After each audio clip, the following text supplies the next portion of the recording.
Mesdames et messieurs, bonjour. Soyez les bienvenus pour cette nouvelle édition de notre journal de 15 heures. Au sommaire de l'actualité. À la une de l'actualité nationale, ouverture d'un atelier de formation destiné à sensibiliser sur l'invasion des criquets pèlerins. Et enfin, dans l'actualité internationale en Afghanistan, première journée de pourparlers historiques entre le gouvernement et les talibans du Haut-Qatar. C'était les titres. Merci si vous nous rejoignez. Je vous le disais dans le titre, le FAO, en collaboration avec le ministère de la Culture, a organisé un atelier de formation des formateurs du 13 au 17 septembre 2020 au Kempinski Hotel. L'objectif est de renforcer les capacités des personnes pour parvenir à mieux gérer une crise acridienne et ainsi réduire significativement les effets dévastateurs d'une invasion. Au total, 27 participants bénéficient directement de cette formation, dont 5 coordonnateurs en FAO dans les régions, plusieurs cadres et techniciens du ministère de la Culture issus des 5 régions du pays. Ces formateurs formeront à leur tour les équipes au niveau régional. Rappelons que le FAO a fait appel à l'expertise d'un consultant international expert dans la lutte anti-acridienne pour dispenser ces transferts des compétences. Au cours de 5 jours d'immersion théorique et pratique, les 27 futurs formateurs apprendront avec les connaissances nécessaires dans la lutte anti-acridienne, comment reconnaître le criquet pèlerin, comment vivent-ils et comment commencent les invasions. Mais également en se familiarisant avec les outils lutter avec eux, leur équipe sur le terrain seront amenés à utiliser pour maîtriser les invasions, pesticides et techniques de pulvérisation. Social à présent, une cérémonie de remise et distribution des kits hygiène a eu lieu ce matin au centre de développement communautaire d'Anguela. Il s'agit là d'un don de kits d'hygiène de la part de l'OIM, composé de 1700 kits d'hygiène destinés à la population de la commune de Blaos. C'est dans le cadre de la lutte contre la pandémie du Covid-19 et afin de mieux respecter les gestes barrières et le porter du masque obligatoire que ces kits d'hygiène serviront dans les instances des centres de développement communautaire d'Anguela. Rappelons que ce lot important de kits d'hygiène a été réceptionné par la secrétaire générale de l'UNFD, Mme Fatouma Moussa Abdi. La cérémonie a vu la participation du chef de mission de l'OIM, Mme Stéphanie Daviot, et la secrétaire adjointe ainsi que la coordinatrice du projet par intérim, Mme Rouria Youssouf Ali.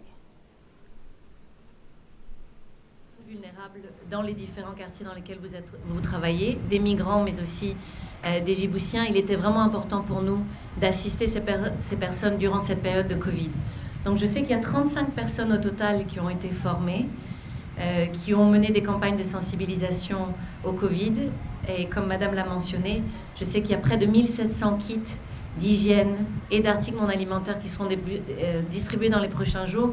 Donc je tiens vraiment à remercier chaleureusement toutes les personnes qui ont fait part de ce projet, l'UNFB, bien entendu, vous tous, les membres du CGC, la gendarmerie et bien entendu les équipes de l'OIM, sans oublier le bailleur CERF qui fonde toutes ces activités. Dans son intervention, la secrétaire générale de l'UNFD, Mme Fatouma Moussa Abdi, a remercié l'OIM pour ce noble geste qui permettra d'améliorer la lutte contre le Covid-19 à Djibouti.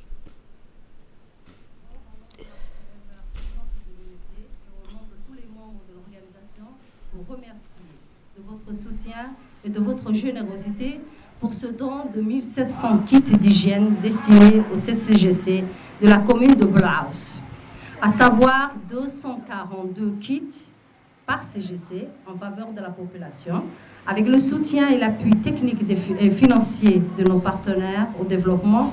L'UNFD lutte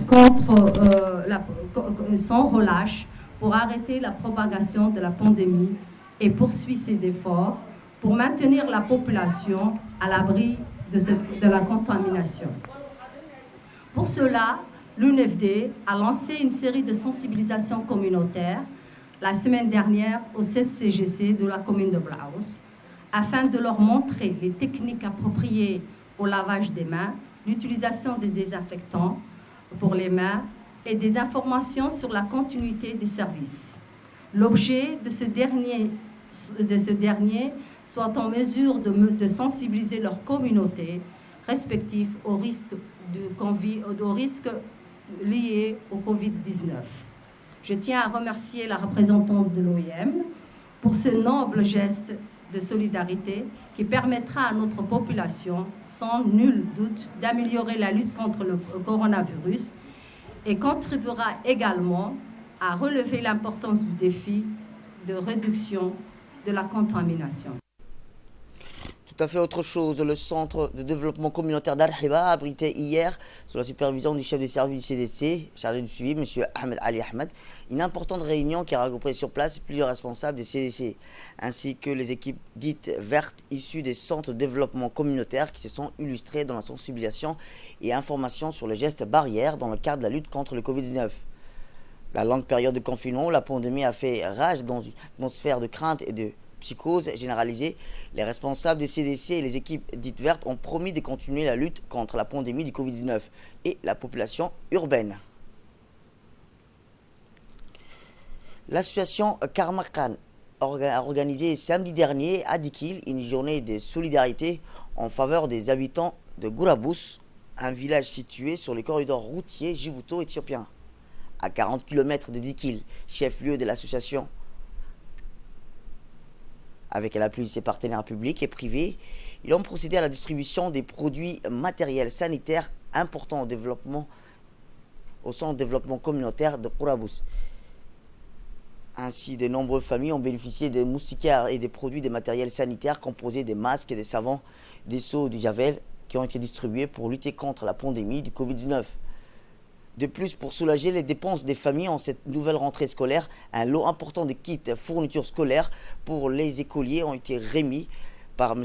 Ali Khelaf, président de l'association, en main propre de l'honorable Ali Mohamed Mirgan Okal et Gourabous et M. Hassan Hamad, chef du village.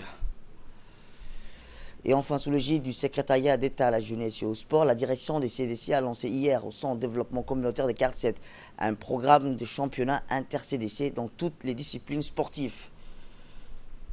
Ce championnat inter-CDC a en outre, contre la l'oisiveté, mère de toutes les vies, permettra sans nul doute la détection de nouveaux jeunes talents à fort potentiel qui formeront l'ossature des équipes sportives nationales en passe de disputer des rencontres régionales, continentales, voire internationales.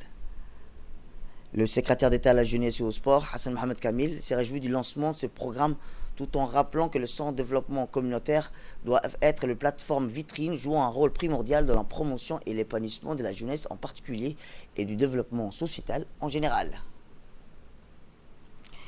Et dans l'actualité internationale, la recherche des corps se poursuit à Kitamuga, en RDC Congo, dans le sud de Kivu, une ville d'environ 260 000 habitants située à 160 km à l'ouest de Bukavu, où s'est produit un drame minier ce vendredi.